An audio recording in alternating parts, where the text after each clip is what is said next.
I'm going to do a thing while I'm driving, which is maybe not the best idea, but I'm going to do it regardless of it being a good idea, and we'll see how this goes. So I just finished up at a Unitarian Universalist service here in Denver. It was a winter solstice service, and it was pretty cool, to be honest. I am going to attempt to talk about what Unitarian Universalism is and what it means to me specifically. I'm by no means an expert on Unitarianism, but I'm fascinated by it. And I'm going to talk also about my kind of experience through like how I got to where I am today in regards to Unitarianism. A story of self, so to speak.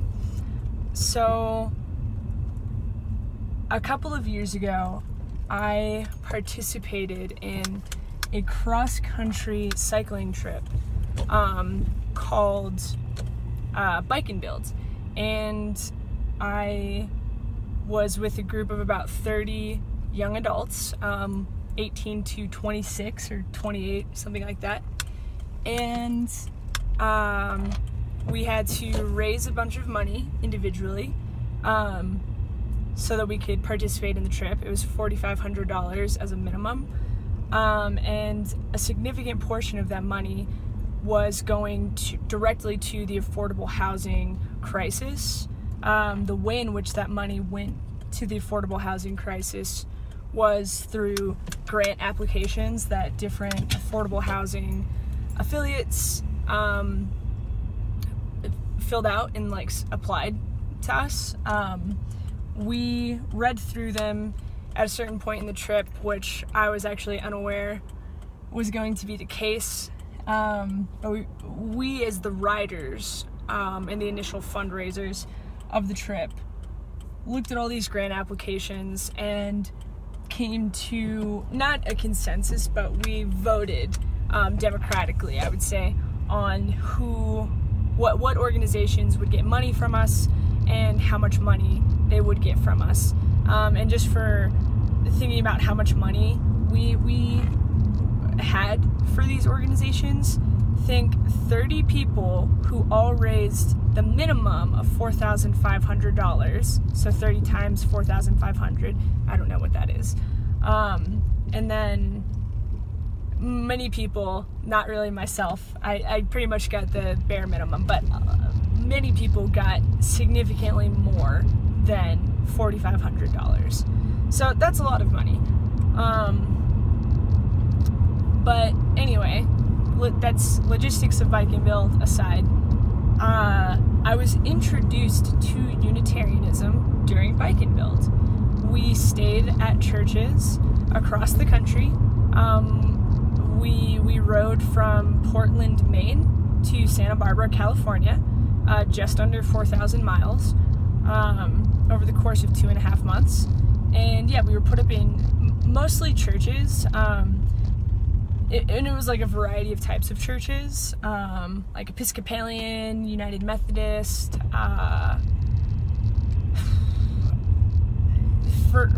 First Baptist. We stayed at one Unitarian church. Yes. We also stayed at other places that were in churches, but it was mostly churches. So it was actually in Fitchburg, Massachusetts, that we stayed at this Unitarian church. This was about 2 weeks into the ride, so I was still very stoked to be there, and just really, really open to every experience that I was encountering on the trip, which is, I think, retrospectively, I was just thinking about this while I was at the Unitarian solstice service. I think that was a blessing that I was able to attend this Unitarian church when I was still very excited about what I was doing with Bike and Build. And it was radical. We stayed there for 2 days because so there was like the day that we biked into Fitchburg, we stayed there that night, and then we did a build day. Like, we volunteered with a local Habitat for Humanity affiliate in North Central Massachusetts, and then we went back and slept at this Unitarian church that night as well. And overall, the experience that I had at this church in Fitchburg was amazing. Like, not just at Unitarian churches, pretty much at every church that we stayed at, members of whatever congregation were very eager to like talk with us. They would cook dinner for us most of the time and then eat that dinner with us, which was sometimes challenging because we were all very tired at the end of a full day of riding. But let's see.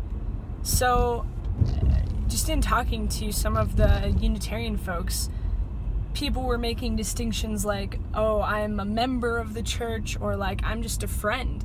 And I think at the time I didn't really like get the distinction there, but I was just like, what? That's so radical. Like, you can come to this church and not believe what everyone else believes. I later came to find that Unitarians don't have like any one thing that they believe. There's like core values that they have that if you're going to want to go to a Unitarian church, you probably have those core values. But other than that, whatever way that those core values manifest themselves in your life and in your spirituality, that's, sorry, I'm going to keep moving this, that's okay for Unitarians. So yeah, and then they gave like a performance for us with like, they had been doing like this musical program for at-risk youth in Fitchburg, which Fitchburg has like, I would say like a significant amount of like poverty. It's very cool little city in Massachusetts, but it's definitely having like hard times. Not to say that other places aren't having hard times, but yeah. And so they did a performance, and it was just like beautifully moving, and we were singing and dancing with these kids who were performing music for us. And the name of the group, actually, they're called Will and the Tribe, and you can definitely find their music online, and I highly recommend it. It might not be the same experience like listening to it online as it is being with them in the midst of a performance. But that goes with like any music you listen to. It won't be the same experience if you're listening to it by yourself from a computer versus live with the musicians. But anyway, so that was my first introduction to Unitarian Universalism, was during Bike and Build. And after Bike and Build, I went up to Olympia, Washington. I was going to college there just for a couple months. And every time that I would take the bus to school, the bus would go past a Unitarian church, and they always had a giant like Black Lives Matter sign, and that always like stood out to me as like, they're literally making a very important statement to be making. This was in 2016 also, so coming up to like the election, the 2016 presidential election here in the United States.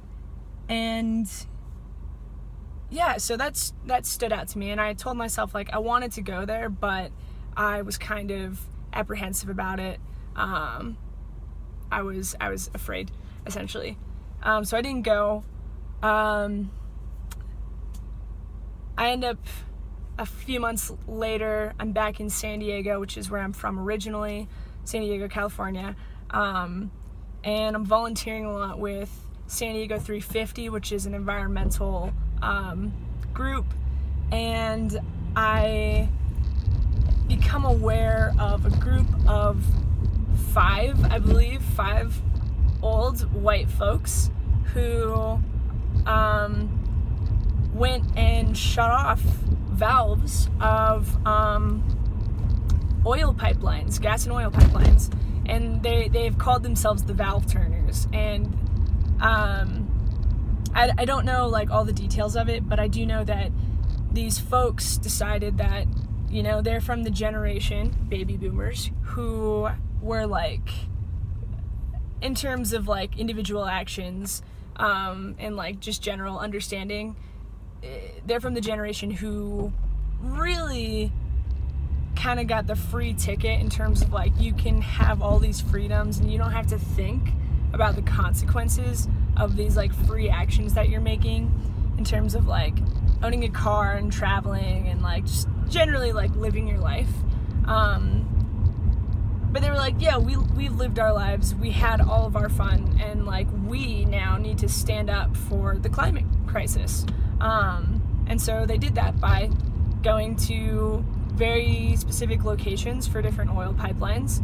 I don't know which pipelines, or if it was just one pipeline. But you can very easily find this information online, I think.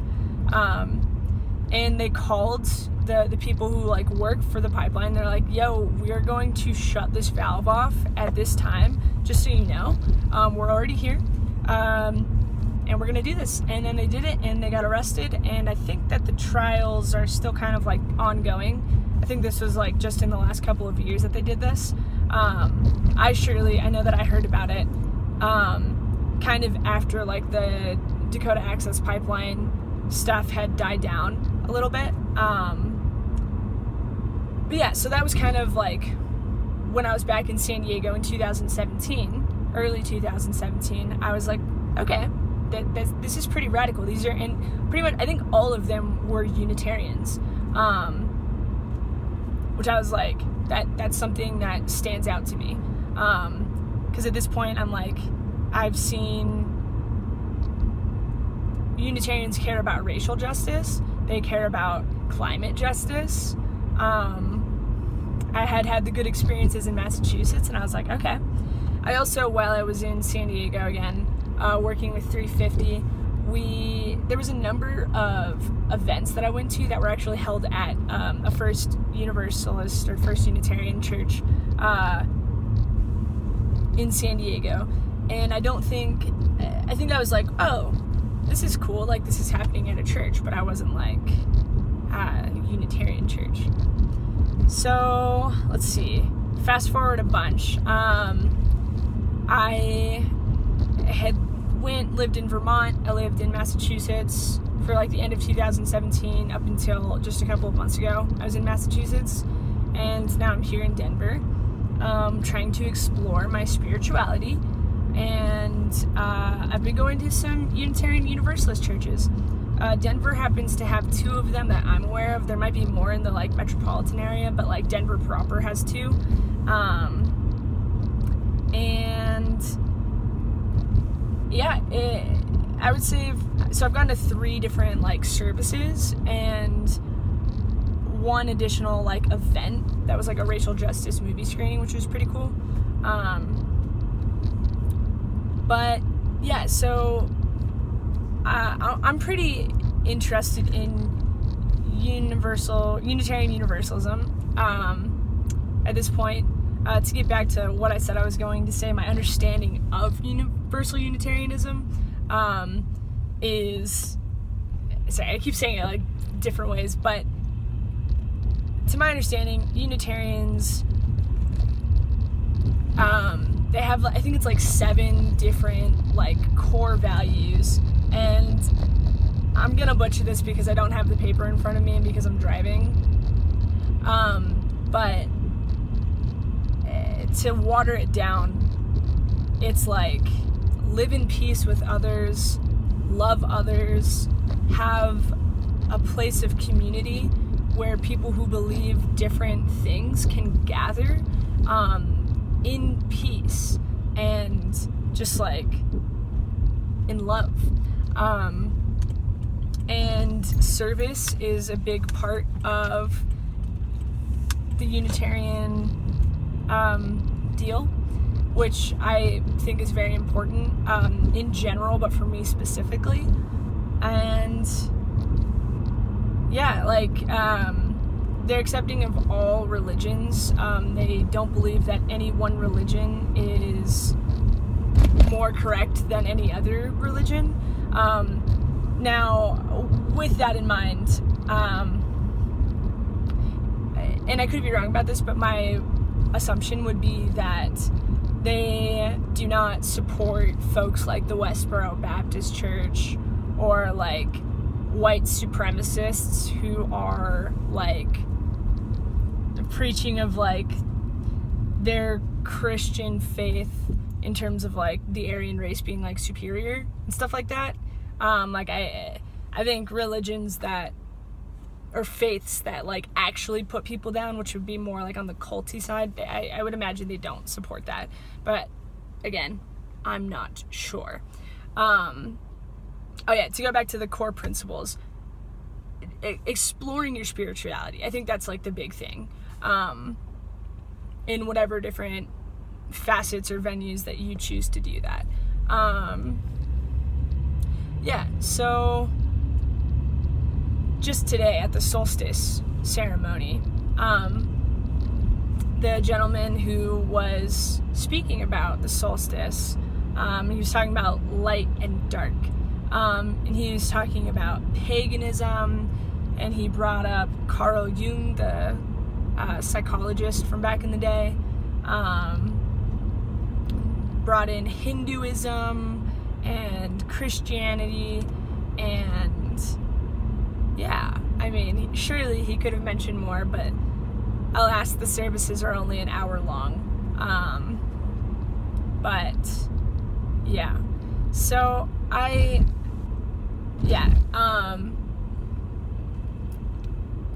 just wanted to share a little personal story on Unitarianism in terms of like its role in my life at this point and my experiences with it at this point. I guess this is a big thing. So I'm 23. I'm going to be 24 in like a week. So I'm a young person, and I grew up in a Christian family, and I did not personally jive with the type of Christianity that I grew up with. To me, it's like a pretty standard Christianity in America that people talk about in terms of being like not open-minded, so closed-minded, and not accepting of people, because I know that there are plenty of Christian churches who are accepting of people of different identities and who are like on board with social justice, racial justice, climate justice, everything. But alas, that is not the Christian church that I grew up in. And so I had like a really hard time with religion up until very recently.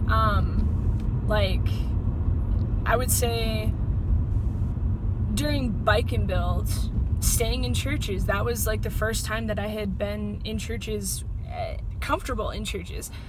Let me also make a clarification, I guess, to that. During my first AmeriCorps program, which was in 2014, here in Denver, actually, well, in Colorado, I stayed in churches here. I stayed in an Episcopalian church in Lakewood. I stayed in, I don't know what kind of church, in Saguache, which is a very small town that no one knows. But I think like even then I was definitely like uncomfortable about it. But yeah, so the last few years has like seen, or for me, like I've seen myself get to a place where I'm like more or less comfortable going into churches, or at least like some churches. And the point that I want to make is like, I think church is actually very important. I in terms of my own morality and ethics, I recognize that a lot of my morality comes from the Christian faith. I recognize that. Like, I went to church. I learned certain values in church, and I have taken those with me. That's not to say that I'm Christian, because I'm not, but I recognize that, like, going to church served an important role in my life.